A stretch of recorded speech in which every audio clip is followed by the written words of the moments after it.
Everyone, আশা করি সবাই ভালো আছেন। আজকে আমরা ঘুরতে বেরোইছি। আজকে দুইটা থানা ঘুরবো, নরসিংদী জেলার দুইটা থানা। মূলত হচ্ছে অলরেডি শিবপুর থানা কিছুটা অংশ ঘুরে চলে আসছি। এখন চলে আসছি বেলাবো উপজেলাতে। বেলাবো উপজেলায় এই যে রাধাখালী ব্রিজে আছে। এখন আমরা যাবো হচ্ছে পুরাদিয়ার বিভিন্ন জায়গা ভিজিট করব। ভিজিট করে আমরা বাড়ির উদ্দেশ্যে রওনা হব। আমরা মূলত 4টা জায়গায় ঝালমুড়ি খাবো উদ্দেশ্য নিয়ে বের হয়েছি।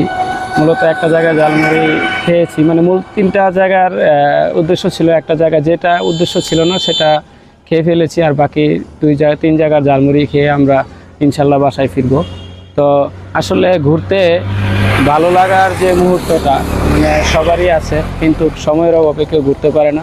তবে আমাদের নরসিংদী জেলাতে আসলে অনেক সুন্দর সুন্দর জায়গা আছে। আমি আজকে শিবপুর থানার মানে যেই জায়গাগুলোতে আমি কখনো যাই নাই, গিয়ে আমি সৌন্দর্য দেখে মুগ্ধ হয়ে গেলাম, যেটা হচ্ছে দড়িপুরা গ্রাম। শিবপুরের দড়িপুরা গ্রামটা আপনারা অবশ্যই ভিজিট করবেন। ভিজিট করলে আপনারা মানে সুন্দর পরিবেশ দেখে আসলে মুগ্ধ হয়ে যাবেন। ধন্যবাদ, সবাই ভালো থাকবেন। আল্লাহ হাফেজ।